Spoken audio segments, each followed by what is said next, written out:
Bom dia às pessoas que estão nos acompanhando agora ou posteriormente aqui no Instagram e no YouTube do Instituto Aurora. Eu sou André, gestor de pesquisa e projetos do Instituto Aurora, e estou aqui nessa segunda live do nosso projeto Reconectar,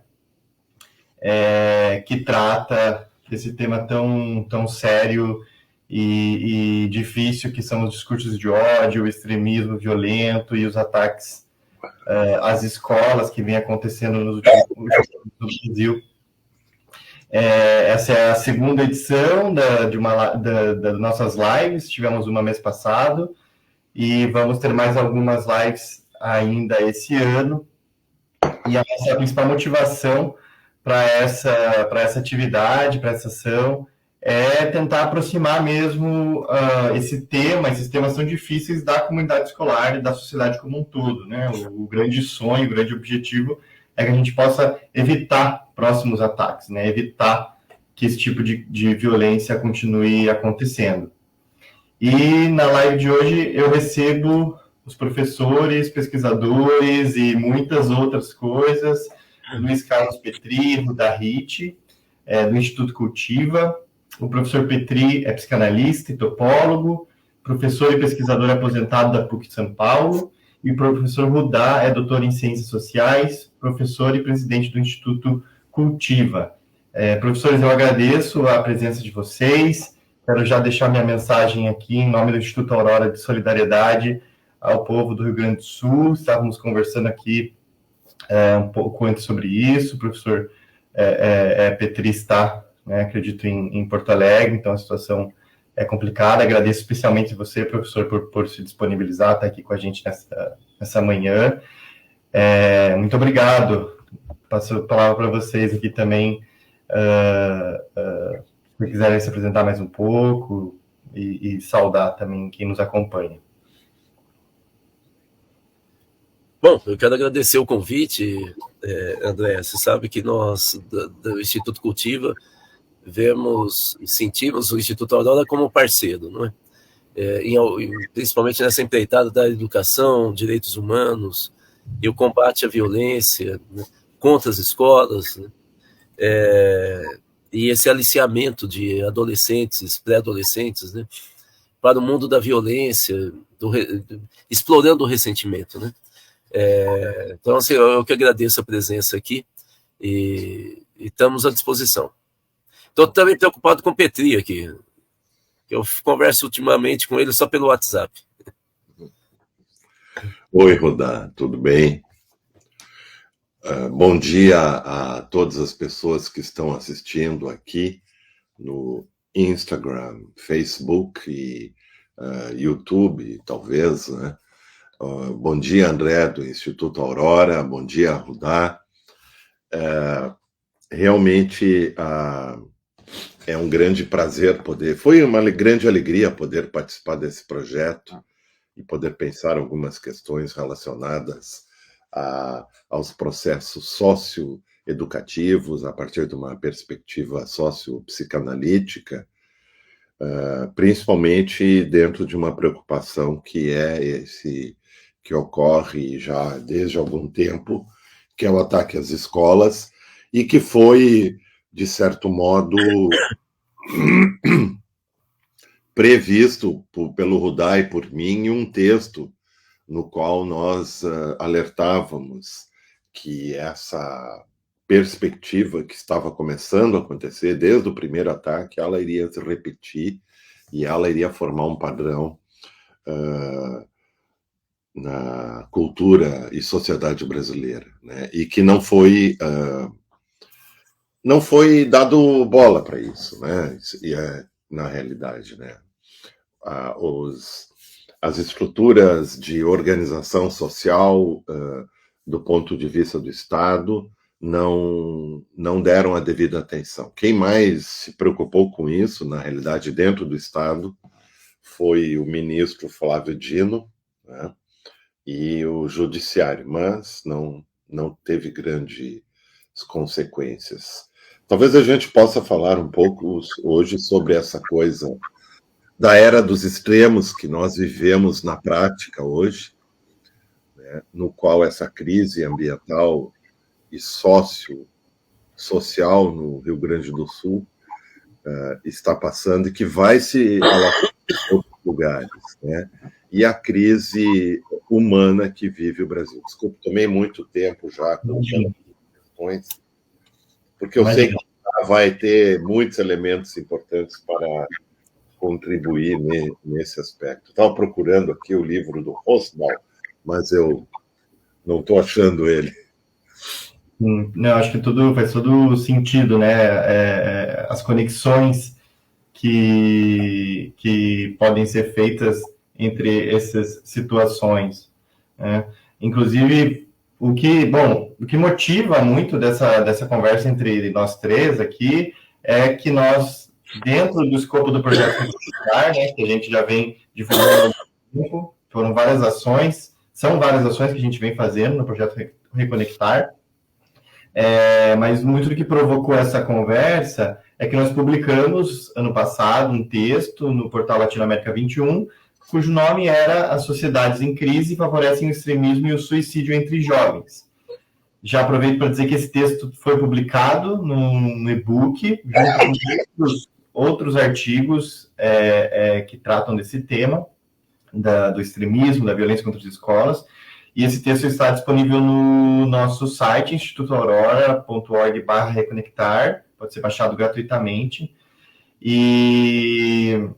E a nossa conversa vai girar um pouco em torno disso, mas obviamente que fiquem muito à vontade para fazer as conexões que vocês acharem mais pertinentes, professores. Aí, falando muito rapidamente sobre o texto, a gente escreveu ele no ano passado usando como mote o mês de setembro por conta do Setembro Amarelo, que é quando acontecem as campanhas de prevenção ao suicídio, né? Por isso falar da crise da sociedade que favorece o extremismo e o suicídio, né? E aí, nesse texto, a gente faz conexões entre saúde mental desses jovens, suas relações familiares, as possibilidades de vida que vem se apresentando, ou a falta de possibilidades, a sensação de falta de possibilidades de vida na sociedade atual, e a ligação disso tudo com a violência extrema contra as escolas. E hoje, por ser dia 15 de maio, que é Dia Internacional da Família, a gente achou que faria sentido seguir nessa conversa, né? Porque a gente trata bastante ali nesse texto do lugar da família, das conexões, da formação da identidade, né? Nesse texto. Então, achamos que fazia sentido. E aí, para impulsionar um pouco também a conversa, eu queria trazer 3 dados que eu considero bem interessantes e que estão totalmente conectados com o texto do artigo. O primeiro dado, que mais uma informação, na verdade, né? Eu pego de um relatório que foi publicado no passado, que se chama Conteúdos Extremos nas Redes Sociais, que foi escrito pela Beatriz Lemos, Letícia Oliveira e Tatiana Azevedo. E as autoras, elas mergulharam em várias subcomunidades do Twitter e foram acompanhando as trocas dentro dessas comunidades. E ali elas mostram como existem várias comunidades temáticas que passam por automutilação, incentivo a crimes, ou assim, um olhar fascinado para crimes violentos, questões de transtornos alimentares, onde as pessoas, na verdade, não estão só se apoiando para lidar com uma angústia, mas estimulando, inclusive, certas atitudes, né? Então, existem realmente comunidades que trocam informações e relatos sobre isso de uma maneira a estimular certas ações, né? Comportamentos. E aqui eu destaque a questão da automutilação, que aparece no nosso texto também. Um segundo dado, eu pego de uma pesquisa feita pela Beatriz Buarque para o Think Twice Brasil, que é uma organização de São Paulo, parceira do Instituto Aurora, em que a pesquisadora mergulhou no TikTok. Então, sempre envolvendo as redes sociais. E lá ela tentou se comportar como um jovem se comportaria no TikTok, né? acompanhando alguns conteúdos para ver quanto tempo levaria para ela chegar a ela conteúdos extremos, e foi muito rápido, cerca assim de 2 semanas ela já estava recebendo muito conteúdo de violência extrema, e ela percebeu que existe uma espécie de jogo, desafio, que consiste em assistir vídeos perturbadores, incluindo vídeos de tortura. E quanto mais vídeos a pessoa consegue ver, melhor, mais forte ela é, né? Mais valorizada ali pela comunidade. Então, interessante também como a rede vai trazendo, criando possivelmente sensibilização para a violência, né? E o último dado aqui, eu pego do relatório coordenado pela professora Thelma Vinha, da Unicamp, um relatório do ano passado também, que se chama Ataques de Violência Extrema em Escolas no Brasil, Causas e Caminhos, em que os autores e autoras levantaram que dos 39 jovens envolvidos em ataques às escolas, ao menos 5 se suicidaram após o ocorrido.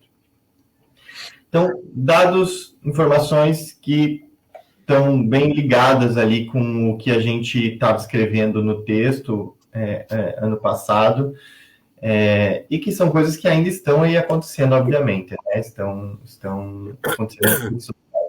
Então, para passar a palavra para vocês, escutar vocês, que é o que mais importa aqui, eu queria trazer uma questão para dar espaço também para que vocês possam falar sobre o Instituto Cultiva, que é essa instituição bem relevante para a política pública de educação no Brasil. Vocês vêm atuando já, acredito que mais de 20 anos, né, nessa frente. E a partir dessa experiência de vocês poderiam falar um pouco sobre como é que o trabalho do Instituto Cultiva tem se relacionado ou percebido ou adentrado nessa questão dos ataques às escolas, do extremismo violento? O que vocês têm notado no contato com os professores, eventualmente com os jovens? O que vocês trazem como destaque, assim, a partir do trabalho de vocês? Não sei quem gostaria de começar, professores, fiquem à vontade. Então, é o seguinte, eu vou acompanhar a tua fala. Eu vou começar pela questão geral da violência envolvendo adolescentes, pré-adolescentes, e depois eu explico o Cultiva. Por que eu vou fazer isso? É porque aí eu explico por que a Cultiva faz o que faz, a partir desse cenário. Bom, o que a gente tem que ter claro a partir de abril do ano passado, que é quando começa essa onda de ataques às escolas. E ataques que tinham como protagonismo adolescentes, né, que ingenuamente publicavam até nas redes sociais: amanhã eu vou atacar. E a polícia visitava suas casas para saber o que ele ia fazer, né? Mas aí isso que eu estou chamando de ingenuidade faz parte de uma lógica comunicacional. Então eu vou explicar um pouco isso. A gente tem que ter claro duas coisas quando a gente está falando de adolescente e violência nesse momento da vida social e da história, né, da humanidade. O primeiro é que a gente só cria uma ação endêmica, quer dizer, de massa, recorrente, né, que se reproduz, de violência, quando a gente tem um ambiente propício para isso. Então, a primeira coisa que qualquer pessoa que vai lidar com a questão da violência nessa faixa etária, em qualquer outra, mas nessa faixa etária em especial, tem que ter claro que a gente tem que dissolver um ambiente de violência, né? A gente tinha no ano passado, a gente estava sob a influência do discurso de ódio promovido pelo governo Bolsonaro e pelas articulações que gravitavam ao redor do seu governo, né? E que vocês sabem muito bem que vai ter como ápice de um ato de violência exacerbada, inusitada no Brasil, foi o 8 de janeiro, né? A tentativa de golpe, de destruição dos prédios públicos, tá? Então, a primeira questão que a gente tem que ter claro é que a gente tem que lidar com o ambiente de violência. O estudo encomendado pelo MEC, coordenado pelo professor Daniel Cara, da USP, ele faz questão o tempo inteiro, nas primeiras páginas, de destacar que é muito importante a gente entender que os jovens que anunciavam ataque às escolas, eles se referiam a outros ataques, inclusive realizados nos Estados Unidos, como Columbine, né, como referência da sua ação, porque esses outros momentos que eles destacavam como referência tinham projetado os protagonistas, os autores da violência. Bom, então, além do ambiente, tem uma segunda questão que eu vou destacar aqui, e a última, antes de falar da cultiva, que é a característica específica dos adolescentes, né? Há alguns autores que chamam a adolescência como fase da vida caracterizada por moratória. Moratória a gente ouviu muito na economia, significa você sabe que você deve, mas você não vai pagar. Isso é moratória. O que é uma moratória como etapa da vida? Você sabe que o adolescente pode ter filho, mas a orientação geral da sociedade é que não tenha. Mas, ao mesmo tempo, ele sabe que ele é potencial e que todos os adultos esperam que ele comece, de alguma maneira, a se relacionar sexualmente ou a partir dessa idade. A mesma coisa, por exemplo, para dirigir carro. No caso do Brasil, ainda é mais claro. O adolescente já está equipado, vamos dizer assim, para dirigir um carro, mas no Brasil ele não pode. Mas, ao mesmo tempo, então, como é que ele faz essa passagem? Ele fica aprendendo a andar de carro com algum familiar ou amigo, num terreno baldio, numa rua com pouco movimento. Ou seja, isso que é moratória.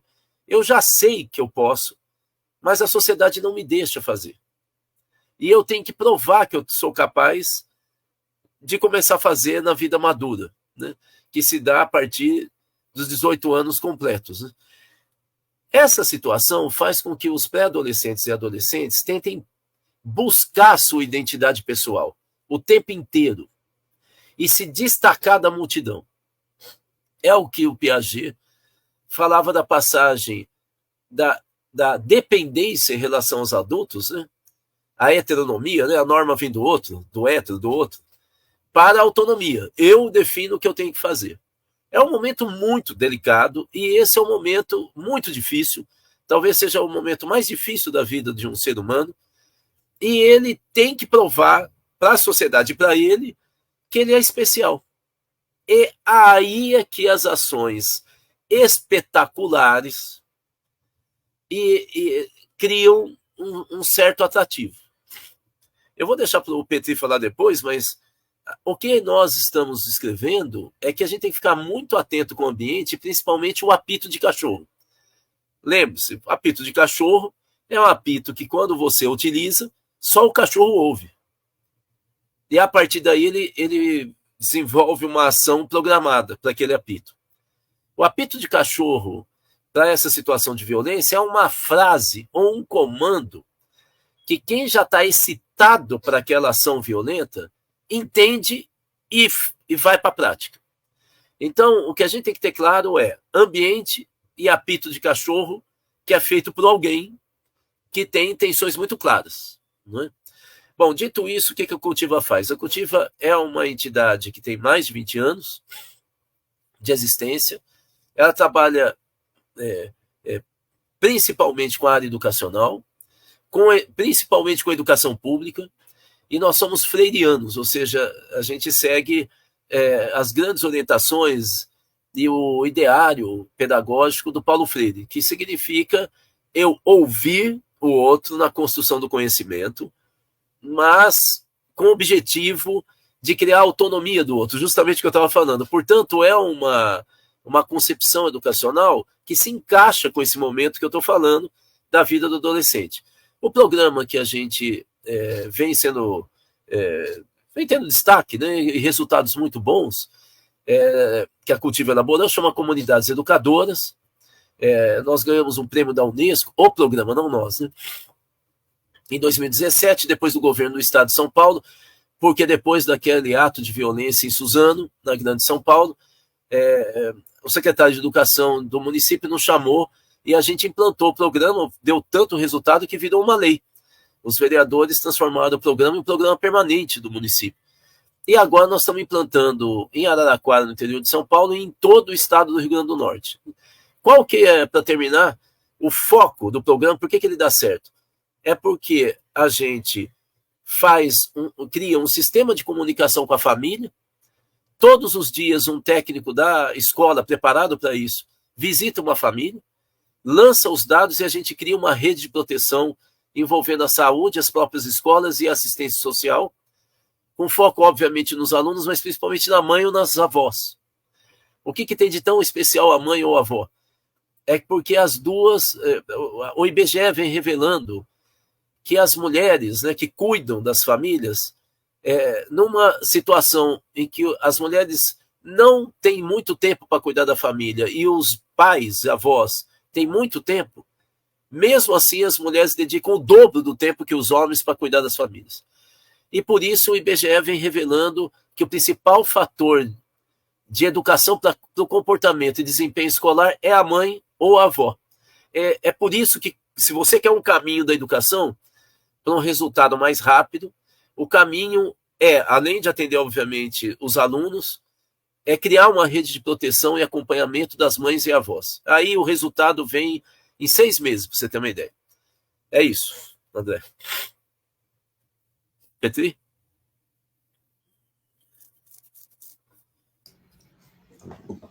Eu acho que o Rudá delineou muito bem as questões a serem discutidas, né? Talvez eu possa entrar com alguns aspectos assim que ajudem a entender do ponto de vista da fundamentação psicanalítica essa situação, né? Comportamentos que procuram, que têm por objetivo não claro se notabilizar, se colocar como excesso, como distinguível, como aquele que é o mais plus ultra de todos, né? Digamos assim. Quem consegue assistir mais vídeos horríveis, né? Aquela pesquisa, lembrando as pesquisas que o André colocou, e nós, quando vemos esses dados estatísticos colocados e essas pesquisas que foram feitas, que o André colocou de modo muito claro e eficiente, a gente fica, a partir do senso comum e do sujeito tradicional, chocado. Entretanto, o nosso espanto ocorre em função de uma coisa chamada recalque. E o recalque daquilo que nós não lembramos de como era o ambiente no qual nós passamos o final da nossa segunda infância e a nossa adolescência. Existe um fenômeno no final da segunda infância e na adolescência que prioritariamente se manifesta dentro das comunidades escolares, que são os fenômenos grupais, os microgrupos de alunos que se organizam, nos quais cada membro do grupo tem uma tendência, ou é estimulado, ou é incitado a ser resiliente e a se tornar um macho alfa, como alguns dizem, né? No Rio Grande do Sul tem uma expressão muito interessante que é galo puto, né? Ou seja, aquele galo que se tu atirar no galinheiro, ele sai brigando com todos os outros, no caso, né? Ou seja, aquele cara no horário do intervalo que bateu no fulano, beltrano, ciclano e tal. Ou seja, nós temos no mundo ocidental, americano, da América, os Estados Unidos, o Canadá, o Brasil, uma edificação do macho agressivo que enfrenta os outros e defende a sua tropa, no caso, né? Isso é um discurso de extermínio, na realidade, né? Nós fomos educados dentro dessa tradição de que você vai para a escola e no horário do intervalo você vai brigar, você vai testar a sua virilidade, o que na realidade nada mais é do que afirmar sua própria impotência como ser humano, ou seja, a sua incapacidade de reunir em laços sociais, etc, etc. Por que no horário antes de nós começarmos a gravar, eu fiz uma pequena saudação e falei sobre a era dos extremos, né?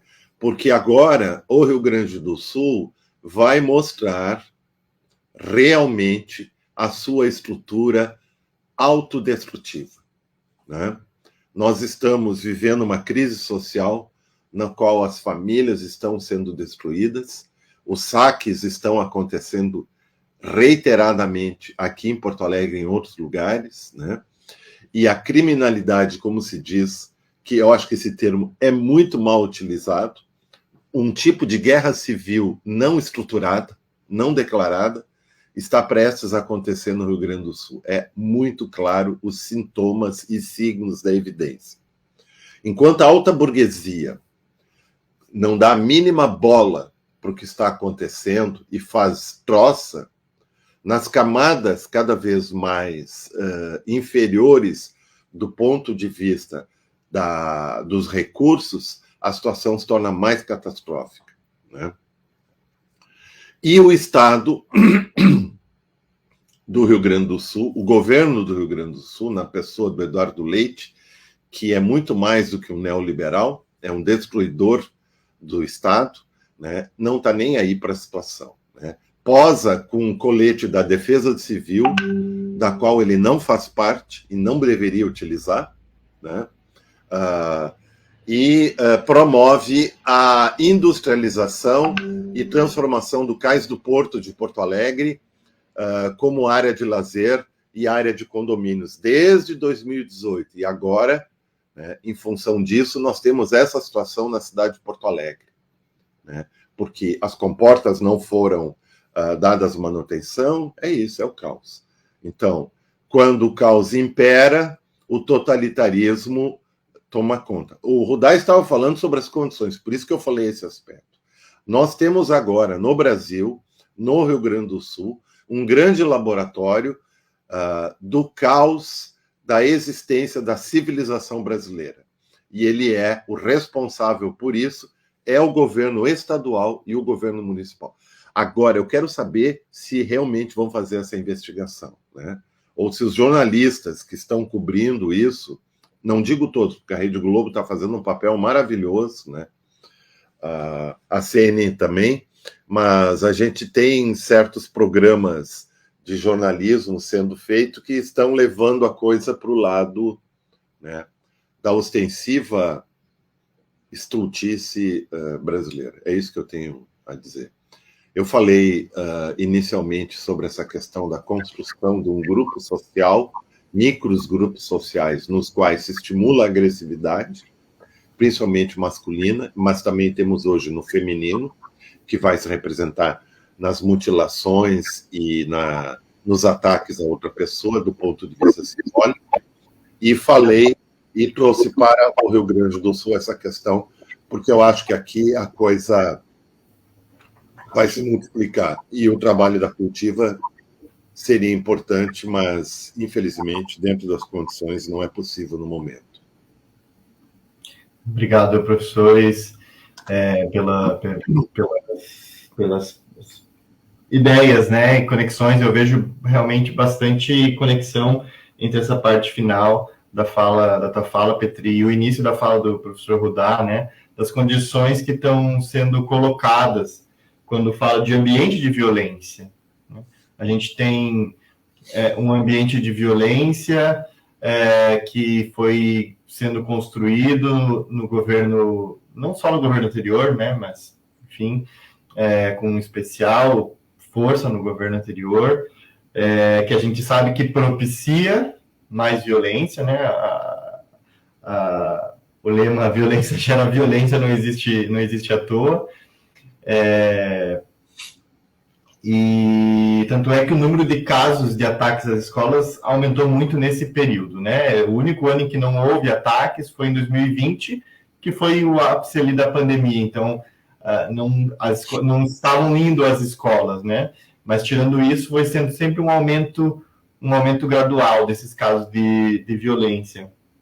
E o que a gente vê, né, que foi relatado agora na fala do professor Petri, sobre o Rio Grande do Sul também, tem vários tipos de violência, né? Vários tipos de violência acontecendo ali, e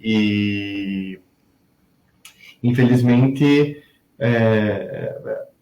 podem, né, gerar ainda outros casos de violência.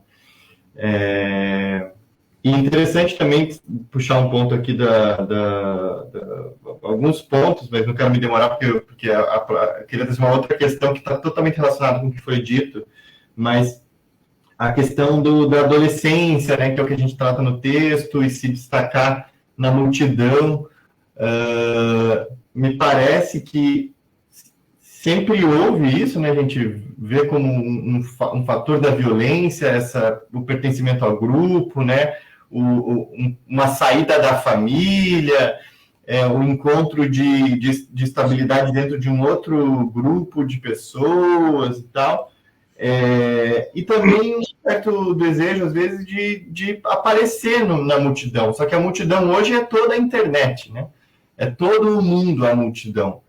E talvez isso explique um pouco por que se submeter a ver violência para aparecer, e cometer violência para aparecer.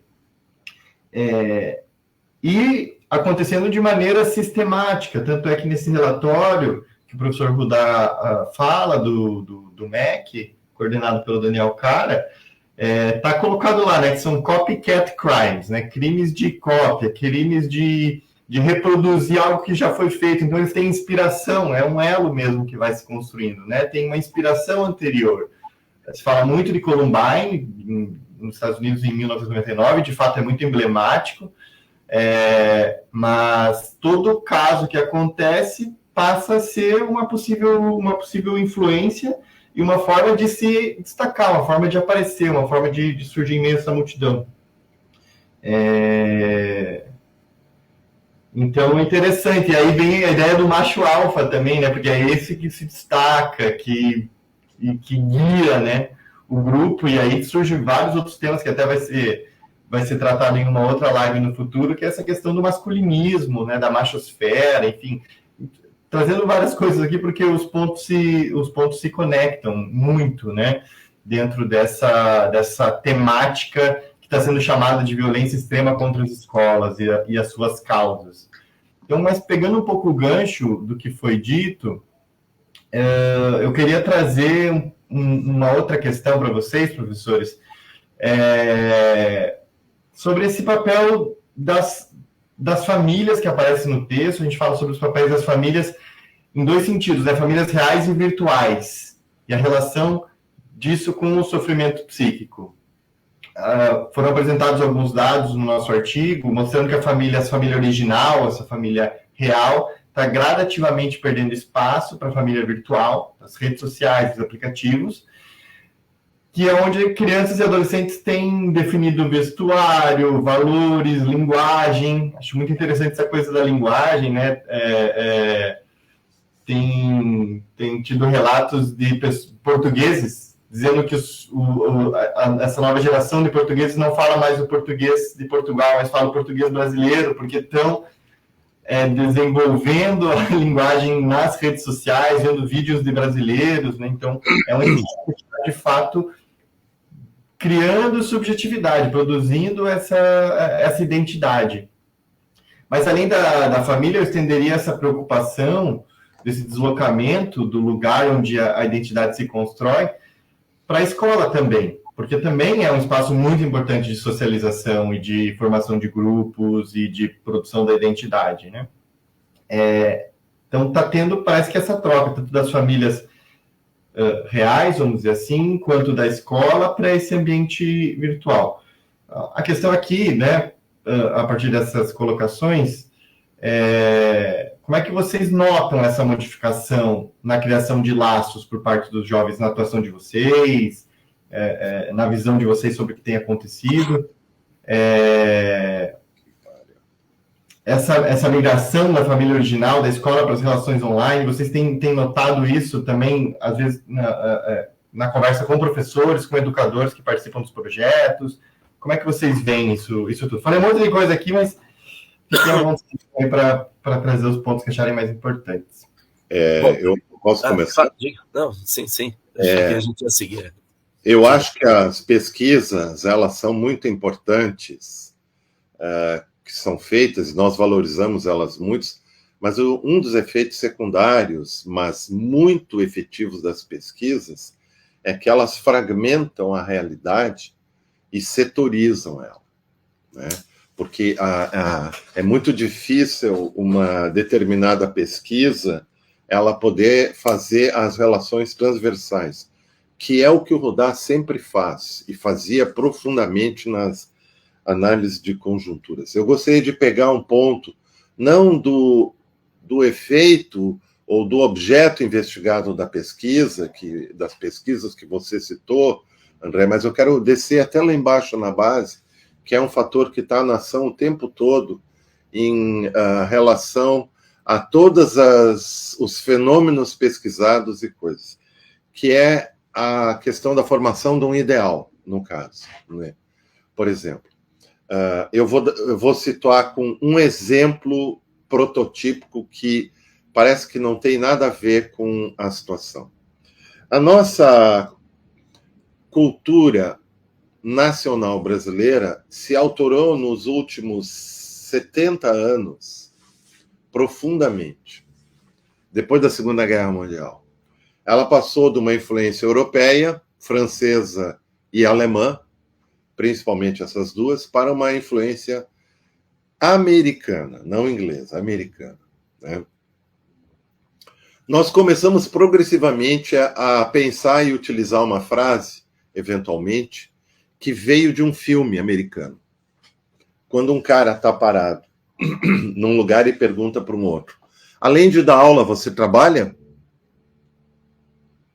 Eventualmente, tu escuta isso num filme americano, que é um filme quando acontece sobre um professor que é feito pela Endors para valorizar a figura do professor e colocar em contraste com essa questão, que é o modus operandi do pensamento americano. A profissão de professor nos Estados Unidos é uma profissão desvalorizada, no caso. Mais do que no Canadá, muito mais do que no Canadá. No Canadá, ela é bem mais edificada. No Brasil, o professor não vale absolutamente nada do ponto de vista social, sabe? Agora, quando o professor perde o seu lugar dentro do grupo social como um todo, como uma pessoa importante, como uma pessoa valorizada, como um ideal, etc. Eu não estou falando de dinheiro agora, né? Tudo isso seria uma coisa que está junto, né? É muito claro que a gente não vai, quando está saindo da primeira infância, entrando na adolescência, não buscar no professor a referência, buscar em outro lugar, no caso. Não é que nem aquele vídeo daquela menina no Instagram, que é muito interessante, que está conversando com a mãe, olha o que o Rudá falou, com a mãe, e a mãe está gravando, e a mãe pergunta: empregada doméstica, o que é? E a menina diz: nossa, é muito importante, e começa a falar coisas boas. Aí começa a falar do gari. Pergunta: e gari, como é que é? Gari é muito legal, varre e tal. Eu já fui gari, né? E assim, edificando. E professor? Quando fala professor, essa menina diz: não, professor é o mais importante dos importantes, está acima de tudo. Isso aí é uma negação do que é a nossa realidade prática, no caso, né? Bom, esses grupos que foram descritos, sejam eles quais forem, microgrupos de pesquisa, eles sempre estão se organizando ao redor de um ideal do eu e de um eu ideal. E eles não têm mais hoje uma referência sólida a ser seguida. Por exemplo, se falar do ponto de vista de edificar um cientista, tá, como um ideal para alguém, quando a gente tem a representação da ciência no mundo social, a gente vai para o cinema, para a televisão, e o que a gente vê? a ficção científica sendo só distópica. Vocês estão entendendo? Guerra, opressão, agressividade. Inclusive o livro do Frank Herbert, que é um livro muito interessante, o Duna, ele o tempo todo vai se marcar na ficção científica pela agressão ao outro e pela luta. Ou seja, nós estamos no mundo, exatamente como Eric Hobsbawm colocou, na era dos extremos, só que sem a leitura que o Adorno faz e que Freud realiza. Ou seja, o homem está destinado à guerra, né? À agressividade. Nós não suportamos mais, atualmente, essa situação. Então, essa quebra dos ideais que são partilhados coletivamente e que devem ser buscados isoladamente a qualquer custo, levam para o aspecto distópico, porque eles facilmente se ligam às pulsões fálicas que estão sempre em ação no machismo e no feminismo histérico fálico. Eu vou levar pedrada agora aqui, né? Rede social. Rudá. Bom, vou ver se eu consigo alinhavar com o que o Petri disse, mas enquanto você perguntava, eu armei aqui um percurso, né, da minha resposta em 4 partes. Primeira parte, o Bauman, você já citou, mas é só para dar uma referência, o Bauman, ele, antes de morrer, escreveu muito sobre a vida no século XXI, dizendo que nós temos 2 vidas hoje, qualquer um de nós. Nós temos uma vida que é offline, que é fora das redes sociais e da internet. Então, é a vida para adolescente na escola, é a vida na família. Claro que ele pode ter outros espaços, mas daqui a pouco você vai ver que esses outros espaços estão sendo capturados pela vida online. Então, nessa vida offline, fora das redes, nós temos um espaço de socialização muito claro, que é a família. O que está acontecendo com a família no Brasil? Primeiro, que os homens, principalmente na medida que a renda vai baixando, isso é mais comum, os homens abandonam as famílias. E a gente tem um crescimento explosivo desde a década de 1980 do número de famílias em que um pai só mora com os filhos, no caso é a mãe, em 90% das situações, né? É a família monoparental. Essa mãe trabalha o dia todo e quando chega em casa, ela tem que lavar a louça que ela deixou de manhã no café da manhã, né? Ela tem que lavar a roupa do filho. Por quê? Porque o filho na aula de amanhã, ou os filhos, né, vão usar um uniforme e depois amanhã vai usar essa que ela lavou. Ela tem que fazer a janta. Qual é o tempo que ela tem para ficar com os filhos? Nas pesquisas que a gente está fazendo em todo o país, a gente vem ficando muito surpreso de como que o principal entretenimento e situação de convívio familiar, o nome não está correto, mas é só para dar o desenho, nas famílias brasileiras é assistir televisão. E todos nós sabemos que ao assistir televisão você não conversa com ninguém, né? Você está vendo a novela, o jogo de futebol, o BBB, você não... Nas famílias mais abastadas, cada um fica no seu quarto, vendo o celular e vendo a televisão, o filme, o vídeo, o que quer. Então, nós não temos mais diálogo, e daí tem a quebra da linguagem, né, que você estava falando, né? Bom, o outro espaço é o espaço da escola. Eu vou só responder a tua questão final. Os professores estão absolutamente perdidos, porque é um mundo muito inóspito, tanto dos gestores das políticas educacionais, fica exigindo planilha, resultado do IDEB, não se discute as questões que eles enfrentam na sala de aula, só discute o resultado estatístico, né? Qual é a situação, o refúgio dos professores? É a aula de reforço. Ou seja, é aquela concepção da teoria comportamental que você tem que condicionar as crianças, os adolescentes, a um tipo de comportamento ou resposta a partir da repetição da pergunta e resposta esperada o tempo inteirinho. A gente já viu o que dá no Laranja Mecânica, que é um filme que falava dos precursores do movimento punk, né, vamos dizer assim. na Inglaterra. Bom, de qualquer maneira, é importante a gente entender que os alunos na sala de aula, principalmente os adolescentes, percebem nitidamente a dificuldade do professor e como que ele, instintivamente, trabalha com exercício, tanto em sala de aula como na casa dele, como uma espécie de sistema de controle, né? E de indução de uma resposta esperada. Ora, nós acabamos de falar que o adolescente está tentando se construir no mundo. E as escolas estão tentando massificar o comportamento. É obviamente que tem um choque aí. Por causa disso, para onde nós vamos? Para onde o adolescente vai? Para o mundo online das redes sociais. E aí tem uma situação mais complexa, que no mundo online você pode criar o avatar que você quer. Então você pode estar em um monte de grupo, um que fala de paz, ou como o Petri falou, elogia os professores, e você pode estar num outro grupo, em uma outra plataforma, que você fala de ódio e como que teu professor é chato. E é a mesma pessoa. O que eu estou querendo dizer com isso? Reafirmar aquilo que você já falou na pergunta. Existe uma família, entre aspas, virtual, que está definindo comportamentos, linguagens, valores, mas de uma maneira completamente fragmentada.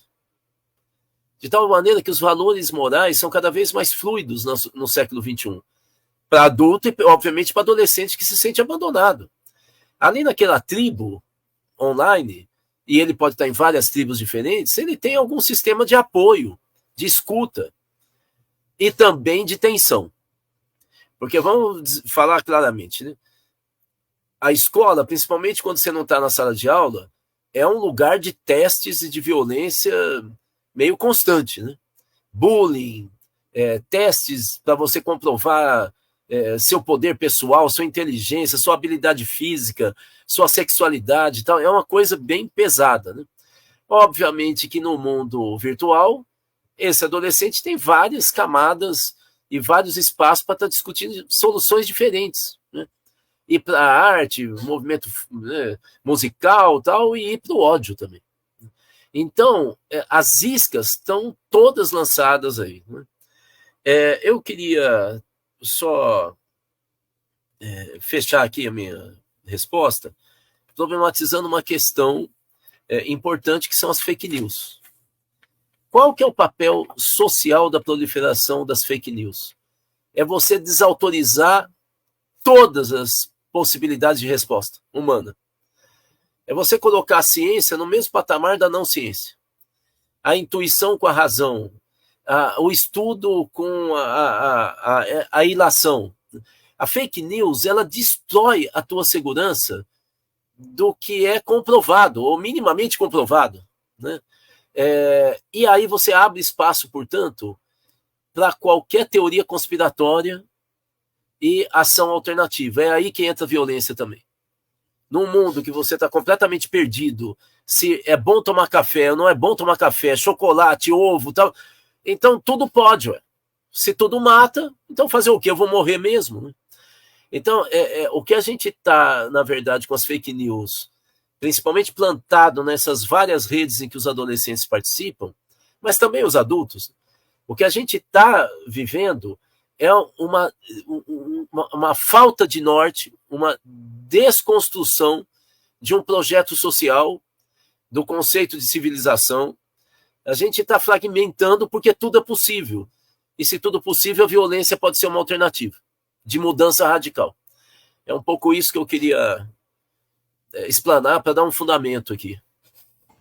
Perfeito, perfeito, professor. Eu vejo muito uma relação, né, uma amarração nas falas, inclusive essa última parte aqui, porque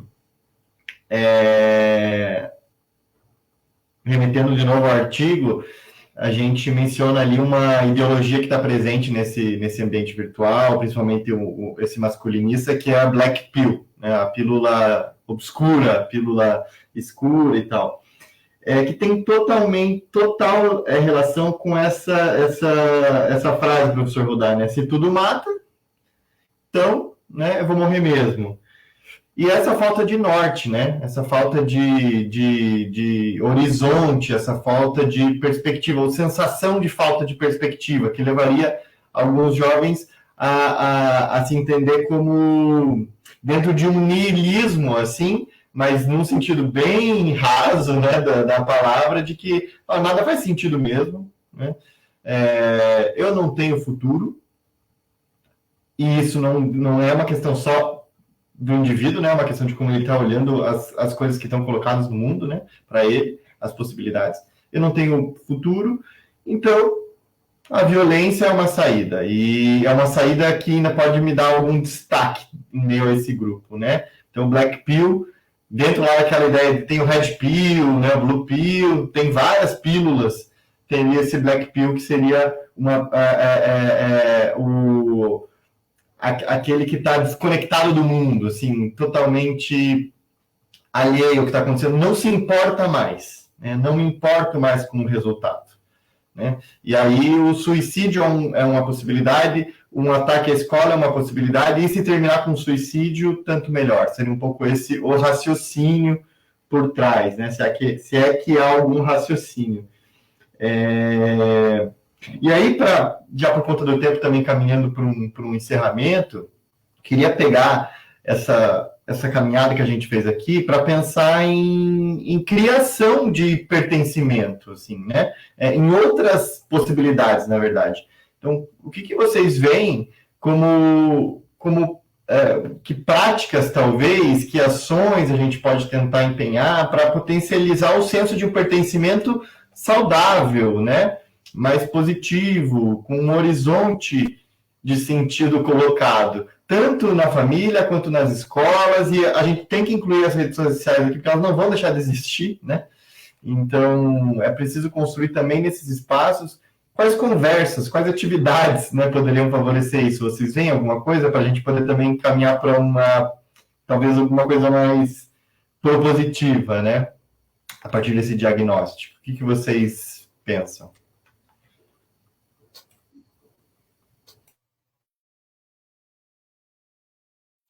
Petri, você pediu? Ah, eu? É que você fez assim, achei que você estava pedindo a palavra. Bom, então vamos lá. Só para eu fazer um gancho que tem a ver com a resposta, mas com a fala anterior, a gente tem muitos estudos hoje da área da sociologia mostrando que a prática social, né, portanto coletiva, inclusive as mobilizações, grandes mobilizações, elas são cada vez menos presenciais. Isso a gente precisa ter claro. Ou seja, essa característica do século XX, o século XX foi considerado, nos estudos sociais, como o século das multidões, né? Porque antes você morava nos feudos, né? Mas o século XX é o século das cidades, né? Dos grandes aglomerados urbanos. E aí formam-se multidões, né? Você anda na avenida, tá aquele mundaréu de gente, se for numa metrópole, né? Então, nós, pessoas da minha idade, né, os cabelos brancos, né, se acostumaram, quando fala em mobilização, falar em mobilização presencial. Todo mundo na rua. As gerações atuais, como a geração Z, elas trabalham com mobilizações virtuais, não presenciais. A ação presencial, ela é tópica. Ela não é constante, ela é tópica. Então você tem várias mobilizações e campanhas, todas virtuais. O que eu estou querendo dizer então, André? A primeira questão é a gente saber que nós estamos tratando de uma divergência geracional. Inclusive de visão de mundo, de interpretação da realidade, de ações propositivas. Eu falei cabelo branco em referência àquele artigo que gerou tanto debate nas últimas semanas, do Frei Beto falando dos cabelos brancos, né? Das cabeças brancas. Né? O artigo ele escreveu porque ele estava num encontro do Fé e Política Nacional aqui em Belo Horizonte, tinha 2.000 e poucas pessoas, e quando ele olha, na hora que ele vai falar para a plateia, ele percebeu que só 30% tinha cabelo preto. O resto era tudo cabelo branco como ele. E aí ele fala, será que além da gente estar envelhecendo fisicamente, as nossas ideias também estão? Então, acho que a gente tem que partir, em primeiro lugar, para uma humildade, digamos, como agentes sociais, intelectuais, o que for, né? Para entender que a geração Z, né, que nasceu em 95 para cá, ela é diferente da minha geração. Então, isso obriga a gente a quê? Para eu não me estender muito. Primeiro, escuta. Se a gente não tiver esse projeto com escuta, nós vamos estar falando para nós mesmos. E os adolescentes que hoje desligam facilmente, você sabe que tem uma tese de um prêmio Nobel que lançou um livro no Brasil que chama Pensamento Rápido, Pensamento Lento, né? Ou Devagar. Esse livro é muito interessante porque é uma pesquisa de várias décadas, né, que o autor faz, em que ele demonstra que o cérebro ele precisa tomar decisões mais rápidas, meio instantâneas, porque se ele ficar refletindo demais, ele consome muita energia. Vocês sabem que o cérebro, a fonte de energia é açúcar, né? E aí a gente fica esgotado muito rapidamente. Por isso ele prova que na maioria das vezes, no dia a dia, nós tomamos decisões de pensamento rápido, meio instantâneo.